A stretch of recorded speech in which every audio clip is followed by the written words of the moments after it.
Hi friends, ഞാനിന്ന് ഇവിടെ വളരെ എളുപ്പത്തിൽ നമുക്ക് സിബൊന്നും വെച്ച് തയ്ക്കാതെ തന്നെ എങ്ങനെ ഒരു കിറ്റ് തയ്ച്ചെടുക്കാന്നുള്ള വീഡിയോ ആയിട്ടാണ് വന്നിട്ടുള്ളത്. വളരെ എളുപ്പമാണ് നമുക്ക് ഈ ഒരു കിറ്റ് തയ്ച്ചെടുക്കാനായിട്ട്. അപ്പം ഇതെങ്ങനെയാണ് തയ്ച്ചെടുക്കുന്നതെന്ന് നമുക്ക് വേഗം ഒന്ന് നോക്കിയിട്ട് വരാം. അതിനായിട്ട് ഞാൻ ഇതേപോലത്തെ 2 പീസ് ഇവിടെ കട്ട് ചെയ്തെടുത്തിട്ടുണ്ട്. ഇതിന്റെ ലെങ്ത്തും വീതിയും 17 ഇഞ്ചിൽ തന്നെയാണ് കട്ട് ചെയ്തെടുത്തിട്ടുള്ളത്. അപ്പോൾ ഇതെങ്ങനെയാണ് സ്റ്റിച്ച് ചെയ്യുന്നതെന്ന് നോക്കാം. അതും ഈ ഒരു പീസ് ഇതേപോലെ നല്ല വശം മുകളിലായിട്ട് ഇതേപോലെ വെച്ചു കൊടുക്കുന്നുണ്ട്. മറ്റേ പീസ് നല്ല വശം അടിവശത്തായിട്ട്, അതായത് ഈ ഒരു പീസിന്റെ നല്ല വശം ഇതാണ്. മറ്റേ പീസ് മുകളിൽ വെച്ചു കൊടുക്കുമ്പോൾ നല്ല വശം ഇതേപോലെ ഇതിന്റെ അടിവശത്തായിട്ട് വെച്ചു കൊടുക്കാം.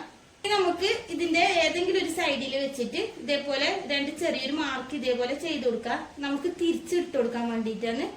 ഈ ഒരു മാർക്കിന്ന് ഒരു 1/2 ഇഞ്ചിൽ വെച്ചിട്ട് ഈ ഒരു സ്ക്വയർ ഫുള്ളായിട്ട് ഈ ഒരു മാർക്ക് വരെ സ്റ്റിച്ച് ചെയ്തെടുക്കാം. അപ്പൊ ഇതേപോലെ സ്ക്വയർ ഫുള്ളായിട്ട് സ്റ്റിച്ച് ചെയ്തിട്ടുണ്ട്. നമ്മൾ ഒഴിവാക്കി വിട്ട ഈ ഒരു ഭാഗമുണ്ട്, അതിലൂടെ നമുക്ക് ഇതിനെ ഇപ്പുറത്തോട്ടേക്കൊന്ന് തിരിച്ചെടുക്കുന്നുണ്ട്. നമുക്ക് ഇതിന്റെ ഈ ഒരു സൈഡിൽ വെച്ചിട്ട് സ്റ്റിച്ച് ചെയ്തെടുക്കാനുണ്ട്. സ്റ്റിച്ച് ചെയ്യുന്ന ടൈമിൽ നമ്മൾ ഇവിടെ വിട്ടിട്ടില്ല ഈ ഒരു ഗ്യാപ്പ്, ഈ ഒരു തുണി ഇതിന്റെ ഉള്ളിലോട്ടേക്ക് ഇതേപോലെ കറക്റ്റ് ആക്കി വെച്ചിട്ട് ഇവിടെയും ഫുള്ളായിട്ട് ഇതേപോലെ സ്റ്റിച്ച് ചെയ്തെടുക്കാം. ഇനി ഇതേപോലത്തെ 2 പീസ് എടുത്തിട്ടുണ്ട്. 2 ഇഞ്ച് വീതിയും 4 ഇഞ്ച് നീളത്തിലാണ് എടുത്തിട്ടുള്ളത്. ഇനി ഇതിനാ ഇവിടുന്ന് ഇതേപോലെ ഒന്ന് 2 സൈഡൊന്ന് മടക്കിയെടുക്കാം.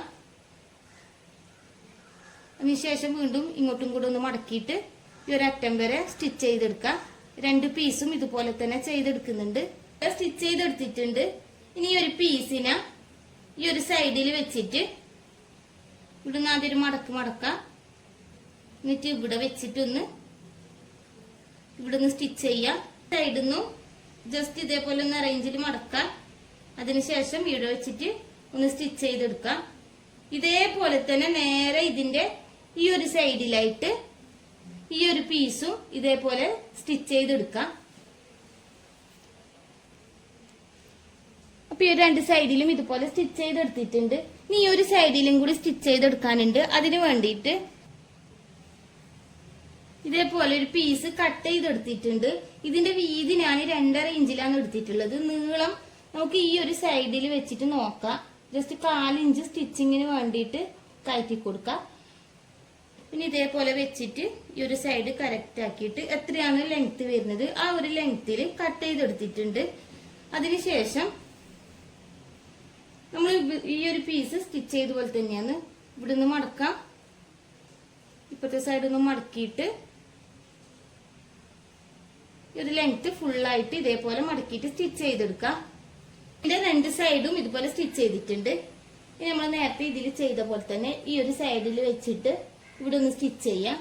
അതേപോലെ തന്നെ ഇപ്പുറത്തെ സൈഡിലും സ്റ്റിച്ച് ചെയ്യുന്ന ടൈമിൽ ഇവിടെ ഇതേപോലെ ഒന്ന് മടക്കി കൊടുക്കണം. ഇതേപോലെ മടക്കിയിട്ട് ഇവിടെയും സ്റ്റിച്ച് ചെയ്തെടുക്കാം. ഇതേപോലെ സ്റ്റിച്ച് ചെയ്തെടുത്തിട്ടുണ്ട്. ഇനി ഒരു ലഞ്ച് ബോക്സ് എങ്ങനെയാണ് നമ്മൾ ഇതിലേക്ക് വെച്ചു കൊടുക്കുന്നതെന്ന് നോക്കാം. നമ്മൾ ആദ്യം ഇതിങ്ങനെ സെന്ററിൽ വെച്ചു കൊടുത്തിട്ടുണ്ട്. നമ്മളിവിടെ സ്റ്റിച്ച് ചെയ്ത ഈ ഒരു പീസ് ഉണ്ടല്ലോ, അതും ഈ ഒരു ഭാഗത്തുള്ള പീസും തമ്മിൽ ഇതേപോലെ മടക്കിയിട്ട് ഇതിന്റെ ഉള്ളിലോട്ടേക്ക് ഇതേപോലെ ഇട്ട് കൊടുക്കാം. ഇട്ട് കൊടുത്തിട്ടുണ്ട്. അപ്പൊ ഇവിടെ ഇതിന്റെ സെന്ററിൽ ചെറിയൊരു ഗ്യാപ്പ് ഉണ്ടാവും. ആ ഒരു ഗ്യാപ്പിലൂട്ടിയാണ് നമ്മൾ ഈ ഒരു സ്റ്റിച്ച് ചെയ്ത പീസ് ഇട്ട് കൊടുക്കേണ്ടത്. അപ്പൊ അത് ഇതിന്റെ ഉള്ളിലോട്ടേക്ക് ഇതേപോലെ ഇട്ടിട്ടുണ്ട്.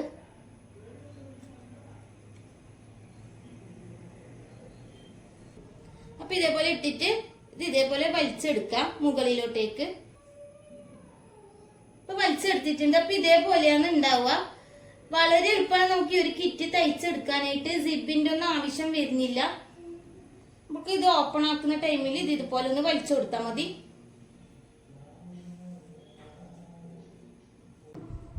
അപ്പൊ ഈ ഒരു വീഡിയോ നിങ്ങൾ എല്ലാവരും ഒന്ന് ട്രൈ ചെയ്ത് നോക്കാം. ഇന്നത്തെ എന്റെ വീഡിയോ നിങ്ങൾക്ക് എല്ലാവർക്കും ഇഷ്ടമായിട്ടുണ്ടാവുമെന്ന് വിചാരിക്കുന്നു. ഇഷ്ടമായിട്ടുണ്ടെങ്കിൽ ഒന്ന് ലൈക്ക് ചെയ്യുക, ഷെയർ ചെയ്യുക, കമന്റ് ചെയ്യുക. അതേപോലെ എന്റെ ചാനലിനും സബ്സ്ക്രൈബ് ചെയ്യാത്തവരുണ്ടെങ്കിൽ ഒന്ന് സബ്സ്ക്രൈബും കൂടെ ചെയ്യുക. അടുത്ത ഒരു വീഡിയോയിൽ കാണുന്നത് വരെ ബൈ.